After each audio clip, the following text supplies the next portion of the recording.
Bonjour à toutes et à tous. Dans ce tutoriel, qui est le premier d'une série qui sera dédiée aux tests avec React et Vitest, nous allons créer, configurer et faire notre premier test. Tout le contenu sera parfaitement transposable si vous utilisez Jest ou Shai par exemple, car Vitest reprend leur API. Nous allons voir comment installer et configurer Vitest dans un projet Vite React avec TypeScript. Nous réaliserons également notre premier test et comment les voir dans le terminal, mais également sous forme graphique. Nous verrons ce qu'est une assertion et à quoi correspondent describe, it, test et expect. Donc j'ai préparé un petit notion avec tout ce qu'on aura à faire. Donc on va installer vite avec React. On va l'appeler YouTube React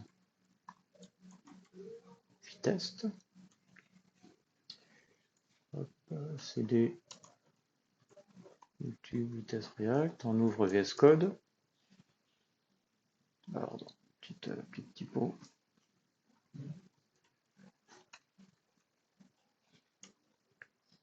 On ouvre VS Code. On installe les librairies.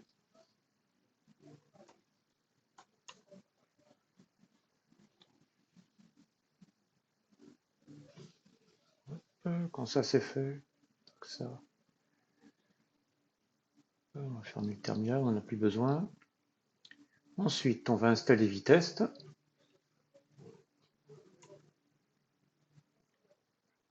On va installer ensuite toutes les librairies qui nous seront nécessaires pour qu'on fera les tests de hook, les tests de nos composants, et également pour voir les tests sous forme graphique avec Vitest UI. Donc on installe tout ça.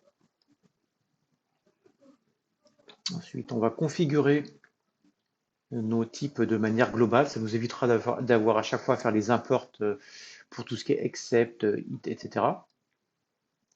Donc ensuite, ce que j'ai mis dans le compiler option test config. Test config, dans le compiler option, on rajoute. Oh, pardon, c'est pas la bonne, je vais pas copier. Copier. Hop, on retourne ici. On a copié notre petit vitesse globale.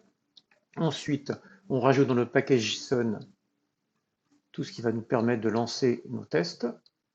Donc, package JSON, à la suite du preview, on rajoute nos tests pareil en global. Vous voyez, il y a le vitest normal dans le terminal et le vitest UI qui va nous permettre de lancer les sous forme fenêtrée, toujours avec le global.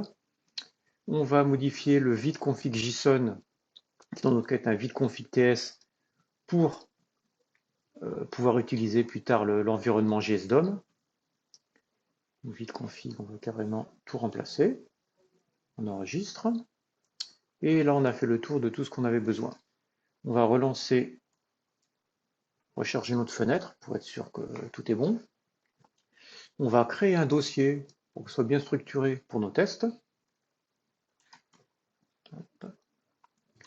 Et on va écrire notre premier test pour vous expliquer un petit peu comment fonctionnent les tests. Donc le premier, on va l'appeler tout simplement first test. Alors pour les reconnaître, on va mettre .test.ts, ça aurait pu être du JavaScript bien évidemment. On n'a pas besoin d'importer nos utilitaires de test et on va directement donc, première chose quand on fait des tests, on va les mettre dans un describe, c'est-à-dire ça va englober nos tests. On va relancer, attention qu'il s'est mal relancé. Hop, describe. S'il est là, describe. Donc on va faire juste first test pour l'instant. Donc on va faire ça. Hop. Donc là, ce qu'on va faire, donc là pour l'instant je ne mets rien. Donc describe, ça permet d'avoir plusieurs suites. C'est une suite de tests. À l'intérieur, on pourra mettre des tests. Un test peut soit être avec le mot-clé it. Là, c'est un test. Mais je peux également faire test. Pour faire également, donc là, on va faire un test qui passe. Forcément, si on fait true est égal à true, c'est obligé de passer. Ça, et tac. Si on fait true est égal à true, c'est obligé de passer. C'est vraiment pour vous montrer le fonctionnement. Maintenant, on va lancer nos tests. On va faire un pnpm test. Là, ça va nous lancer les tests dans le terminal. Vous voyez, on voit bien que nos deux tests ont passé. Ça, c'est la première manière de voir nos tests. Si je fais dans le premier hit, que je mets false est égal, enfin true est égal à false, on va voir notre test qui ne passera plus. Et là, on aura l'indication et ça nous mettra bien dans le terminal. Pourquoi ça ne passe pas? Vous voyez, il attend false, il a reçu true. Enfin, pardon, il a reçu false, il attend true. Excepted, voilà. Ça, excepted, le vert, c'est ce qu'il attend. Et true, c'est ce qu'il a reçu. Et c'est bien ce qui se passe. Hein. Hop.